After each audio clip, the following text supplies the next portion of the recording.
Welcome everybody to another World of Tanks replay. My name is Maxwell and today's replay is from the user Raycon 100, or it could be Racon 100, and he's driving the T29 on an encounter battle on the Sacred Valley. T29 is a tier 7 heavy tank for the Americans. One of my favourite tanks in the game. Definitely my favourite at tier 7. Right just in front of the T20 medium tank. I love the T20 medium tank for some reason.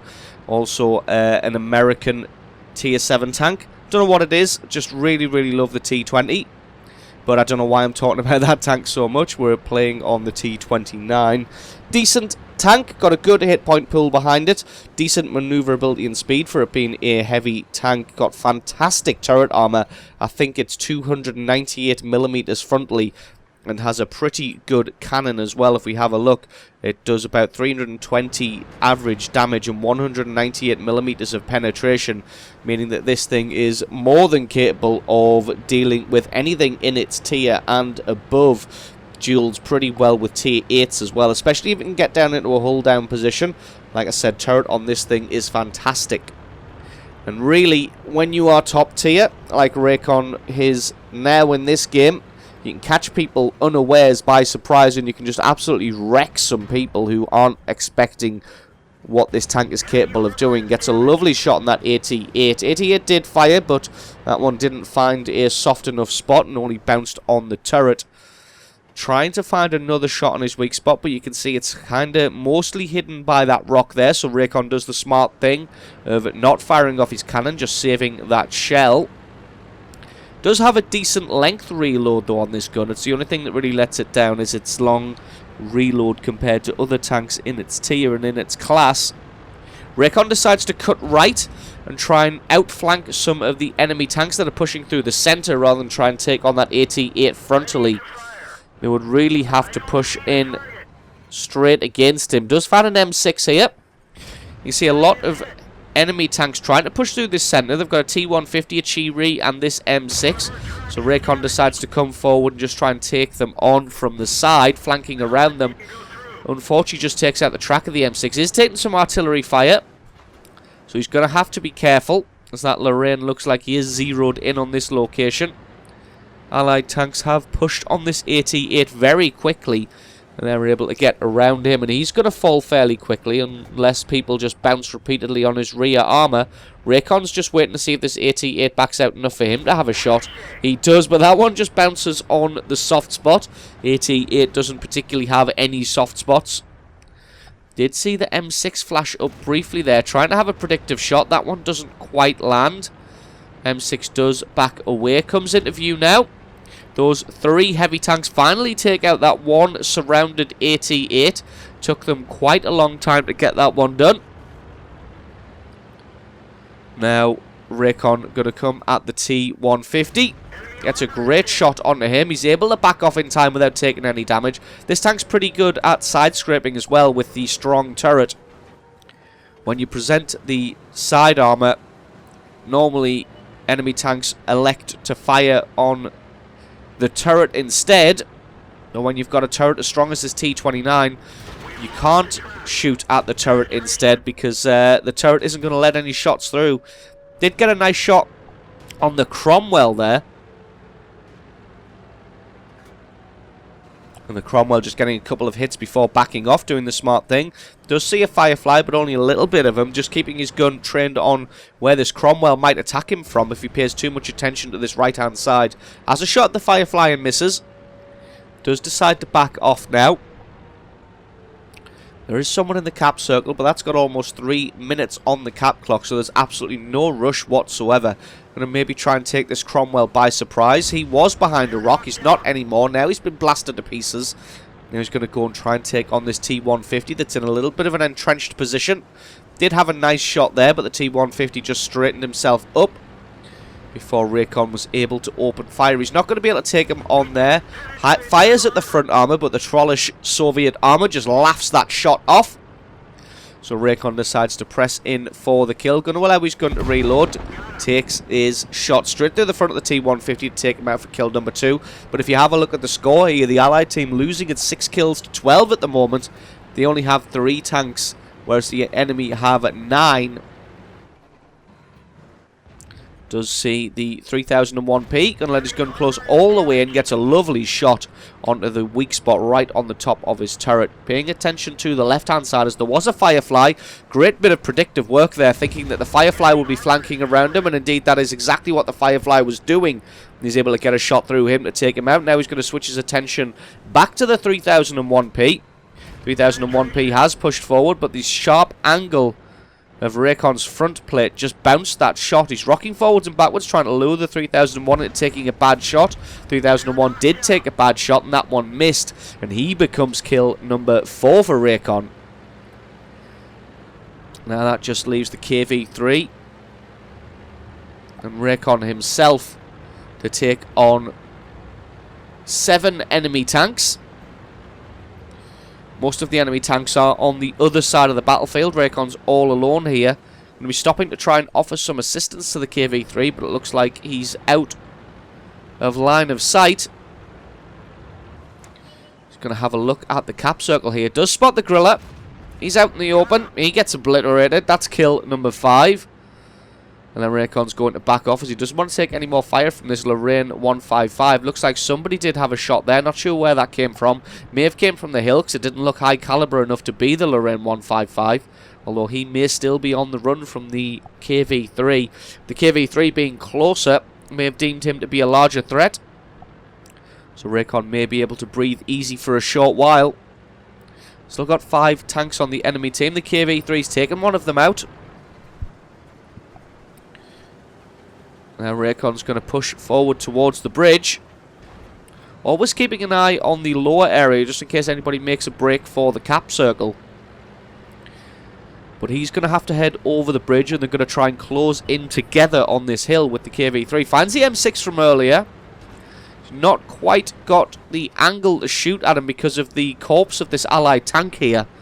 So he's going to have to push up onto the bridge. Another great thing about the T29 is it does have very, very good gun depression, as you can see here. Allows his cannon to close all the way in. Gets a lovely shot on the M6 to take him out. And he just backs off a little bit. Gets into a hold down position so that anybody on the hill that may fire at him would only be able to hit that strong turret of his. But it looks like people on the hill may be paying a little bit more attention to this KV3, which is slowly trundling up the mountain on the opposite side. 4 tanks left for the enemy team. Cromwell, Churchill 7, the Lorraine and the Stir Mill. Looks like the Lorraine takes out the KV3 there. Lorraine only on 10 hit points. Got to be careful, although only the Emil and the Lorraine RT is 7. The Cromwell is a very dangerous tank. Churchill Mark 7, not really that much of a threat.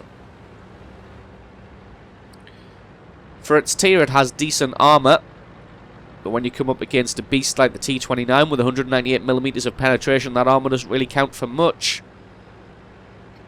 If the Cromwell can catch him in open ground, though, he's going to be in trouble. It all rests on how good a player the Cromwell and the Stir Emil are. Finds the Lorraine and the Emil, gets a great shot through the side. Didn't quite have a shot on the Lorraine here. Lorraine starts to back off. Going to see if he can hit him. He's got the tank barrel in the way. Does reload in time. He's able to take out the Lorraine, and that is a great, great shot to take him out. Trying to even up the score as best he can. He's got plenty of hit points, as you can see. With 800, he's going to be able to take plenty of hits from the enemy team. Especially from that Churchill 7 and that Cromwell. Those being British tanks, they don't have very good alpha damage. He's going to be able to take at least 6 or 7 hits from those tanks. That is indeed if all of them penetrate. Raycon going to push all the way up onto the top of the hill. He is the king of the hill now.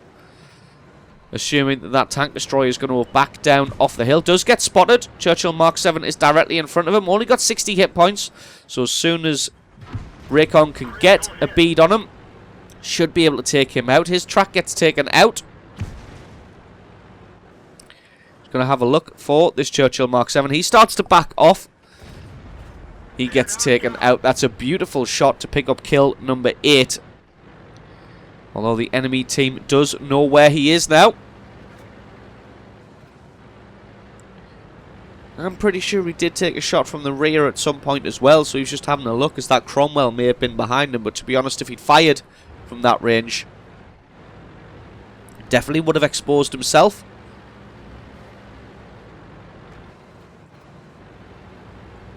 He's going to push on forward, safe in the knowledge that he is the only person on the hill. Now he's just got to hunt down 2 more tanks to pick up the victory. He's got about 4.5 minutes left on the clock. So this one is going to be tight, especially because the Stir Mill needs at least 2 shots. Not sure what the health on the Cromwell is like. It looks like he is full health last time we saw him. Nobody coming into view, so we're just going to speed this one up a little bit till we get back into the action.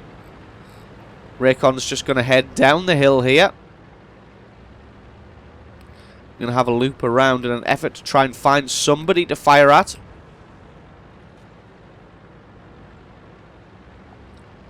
Heads all the way around the castle, finds the Stirrer Mill. Looks like he's on the back foot. I'm going to be backing down the hill here.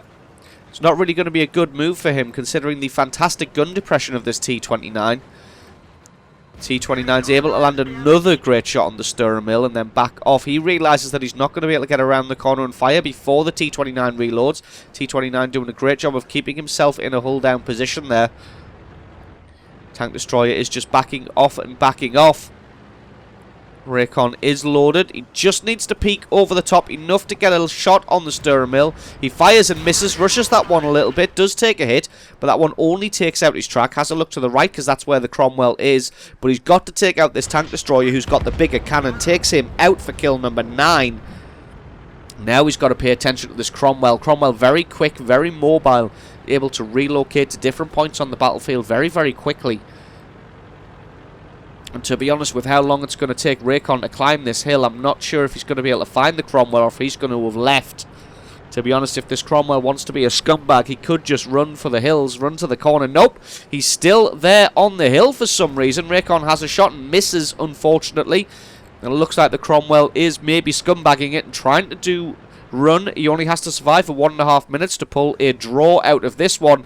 Can Rakon land a shot? He can indeed. He takes out his track. And it looks like the Cromwell doesn't have a repair kit as he's sat there out in the open, completely tracked.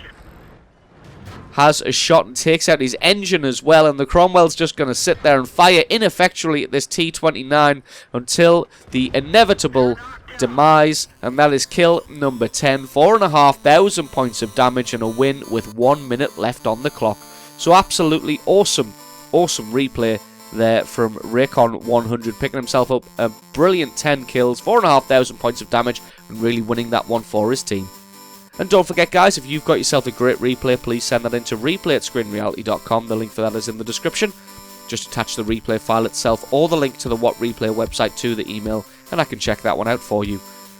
And if you enjoyed this video, you found it useful, informative, you learned something, or you just enjoyed it, think about hitting that subscribe button, because there's a lot more World of Tanks content on this channel. I've been Maxwell, this has been a World of Tanks replay, and I will catch you guys next time.